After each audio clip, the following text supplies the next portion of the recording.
Hello, fellow book lovers, both readers and writers. I am Matty Dalrymple. I'm the author of the Ann Kinnear Suspense Novels and Suspense Shorts and Lizzy Ballard Thrillers. And I also write, speak, podcast, and consult on the writing craft and the publishing voyage as the indie author.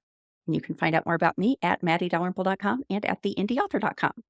And this is my video series, What I Learned, where I ask authors 2 questions about their latest book. What did they learn from their latest book that they would like to share with their fellow authors? And what did they learn from their latest book that they'd like to share with their fellow readers? And I'm here today with Heather Markham. Hey, Heather, how are you doing?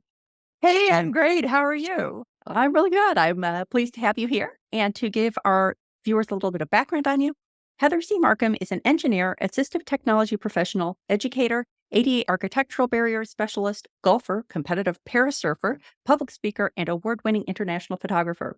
Brushing aside the label disabled photographer, Heather says that her power wheelchair affects how she moves through the world and how she views it, as well as provides a steady surface from which to photograph it.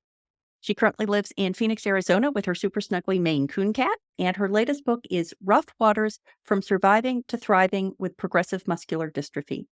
And so I'm going to start out with the first of the 2 What I Learned questions, which is, Heather, what did you learn from Rough Waters that you'd like to share with your fellow authors?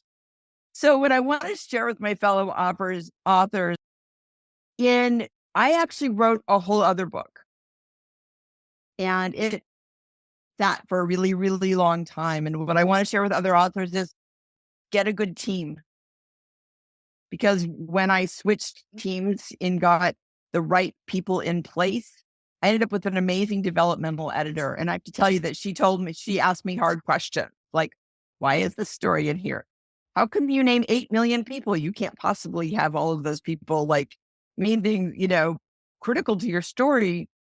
And I needed to lean into that developmental edit process and really embrace the hardness of it. I mean, it was awful and it was uncomfortable. And she's like, where are the feelings? Like, you just tell these stories, but you're very disconnected. And so then I had to lean into the feeling of what was happening at that time, because I wrote a memoir. And memoirs are a whole other breed of that.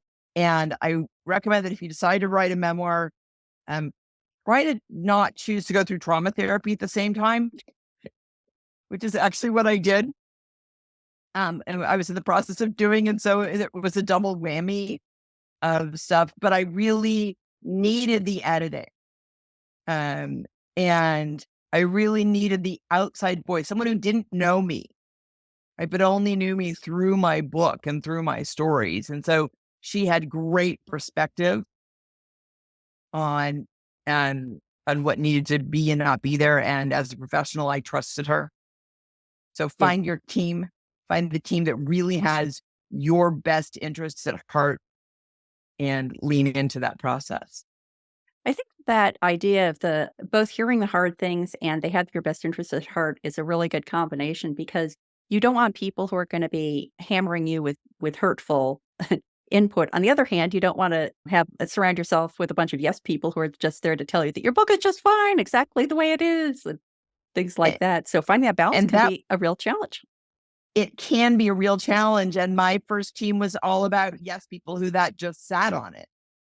So when I decided to take it back and I got it over to Girl Friday Productions, the person who first read it said, there's some good stuff here, but it needs a lot of work. And I was crushed. Yeah. I mean, for 4 years, I'd been hearing nothing but sunshine and roses, and this is going to be a movie, and who do you want to play you? And this is going to be a bestseller on hundreds of lists, and all of this crazy stuff from a person who had never really done a book. Yeah. Yeah. Finding that person with a track record too is very important. Yeah, it's hugely important.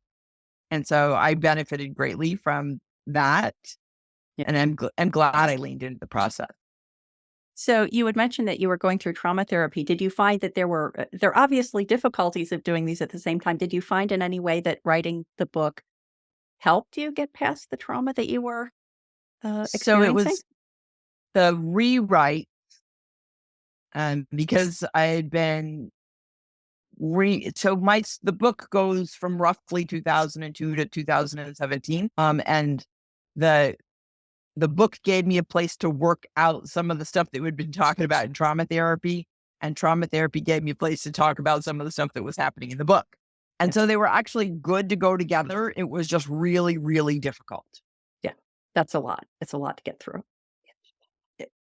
If you were encapsulating that as a piece of advice for your fellow authors, would it be to go into the book before or after you're trying to deal in a more therapeutic setting with such trauma? Oh gosh. Well, writing the even the first draft of the book was very therapeutic as an exercise, as a memoir, because you just start unpacking things, all of the things which I had always said, oh, I have a terrible memory. It turns out I don't have a terrible memory.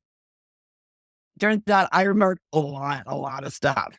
And then being challenged to go through and look at it in new ways and really deep dive into the emotions of it.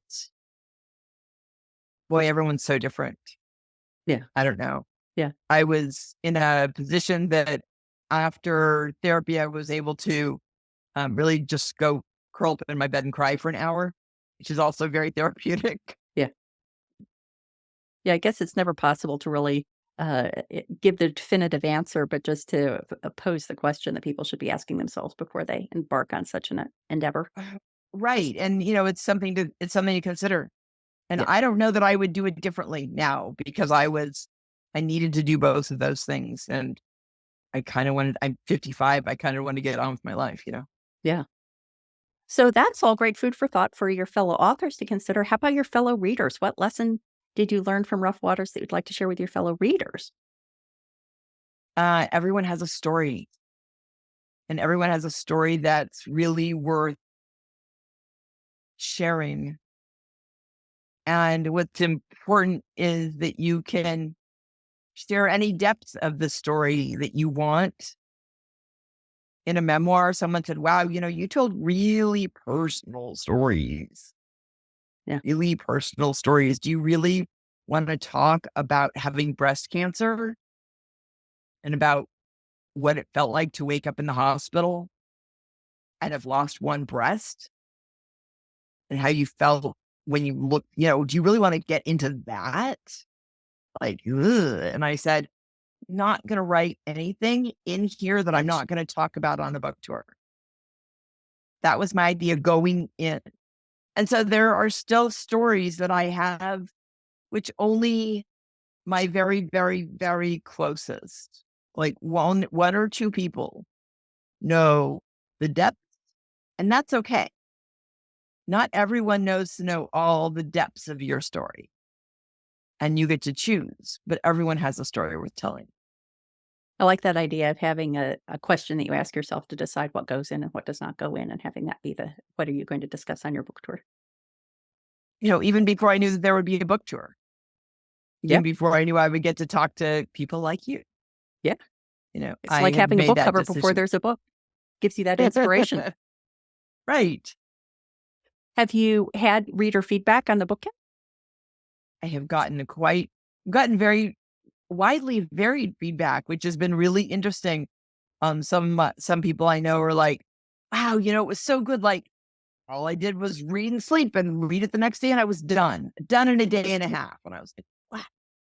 I've had other people who've said there's so much feeling in here that I would read a chapter and have to set it down so I could feel all the feel. Yeah. And another very good friend of mine said, I'm sorry I'm not done with it yet. I'm like, it's okay. I'm not worried about when you're done with it. And she's like, no, I keep getting really mad. I said, why are you mad? And she's like, I'm sad for you. And I'm mad at the medical establishment. And I'm mad at how bad things were going for you. And I'm sad for you. She's like, and I have all of these feelings. And I said, it's okay to have all the feelings. Yeah. Or what the book is about is having all the feelings. Yeah. So, and I've gotten some really interesting feedback. And I live in a retirement neighborhood, and a friend who I golf with said, yeah, I read a lot of memoirs and they're usually junk. He's like, even celebrity memoirs, he's like, they're really kind of like, why did they bother after page 50? He's like, loved yours all the way to the end.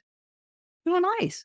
Well, a Like, nice I lesson will that, totally take that. Thanks. yeah, that readers can learn is how important it is for writers to get that kind of feedback from them and have evidence that there's somebody on the other side of the page, because sometimes you don't get that. It's, more of a solitary, even when you're surrounding yourself with a team, it's more of a solitary effort. And then having that opportunity to hear what people are thinking is pretty special. So cool. Well, Heather, I think that we've intrigued people about your book and they'll want to find out more about you and your book. Where can they go online to do that? Thanks. So my author website is my name, heathercmarkham.com. And they built me a lovely author page. So you can find out more about the book, find out more about me. I included a bunch of resources in the book. And there's a whole resources page for links, things that I talk about in the book because I have a disability and I've had a lot of access to resources. I thought it was important to share those across the way. So there are links to service dog organizations and surfing organizations and some rehabilitation hospitals and art and adaptive clothing and all kinds of fun things like that Oh, on the great. resources page on my website. Well, thank you very much for not only providing the exposure to your own experience, but those resources as well. And best of luck with your book. Thanks, Maddie. Appreciate your time today.